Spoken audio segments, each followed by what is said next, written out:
Finally বন্ধুসকল আজি দিনটোতে অৰুণোদয় আঁচনিৰ ওপৰত অসম চৰকাৰ ফালৰ পৰা আহি পৰিছে এটা ভাল খবৰ। তো বন্ধুসকল বৰ্তমান যোনটো নেকি অসম চৰকাৰ ফালৰ পৰা ভাল খবৰ আহি পৰিছে।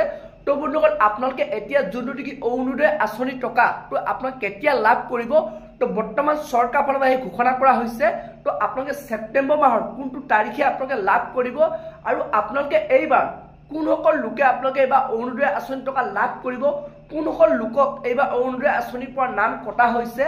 তো বন্ধুসকল আপোনালোকক মই সবিশেষ সেই ভিডিঅ' ক্লিপটো দেখুৱাবলৈ চেষ্টা কৰিম যোনটো নেকি বৰ্তমান আজি মুখ্যমন্ত্ৰী ডাঙৰীয়াই ঘোষণা কৰিছে কোনসকল মহিলাই এইবাৰ অৰুণোদয় আঁচনি নাপাব, কোনসকল মহিলাক এইবাৰ অৰুণোদয় আঁচনি টকা দিয়া হ'ব আৰু আপোনালোকে ছেপ্টেম্বৰ মাহৰ কোনটো তাৰিখে আপোনালোকে সেই টকাটো লাভ কৰিব।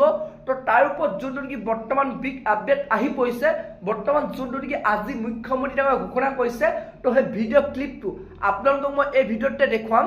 তো আপোনালোকে সেইটো কাৰণে ভিডিঅ'টো একেবাৰে স্কিপ নকৰাকৈ আপোনালোকে চাই থাকিব আৰু লগতে যদি আপোনালোকে মোৰ চেনেলটোত নতুনকৈ ভিজিট কৰিছে চেনেলটো লাইক এটা কৰিব, পাৰিলে ছাবস্ক্ৰাইব কৰি ৰাখিব, লগতে আপোনালোকে বেল আইকনটো অন কৰি দিব। তো যেতিয়াই এনে ধৰণৰ ইনফৰমেশ্যন বা খবৰবোৰ আহি থাকে তো প্ৰথমে আপোনালোকে সেই ভিডিঅ'টো লাভ কৰিব পাৰিব।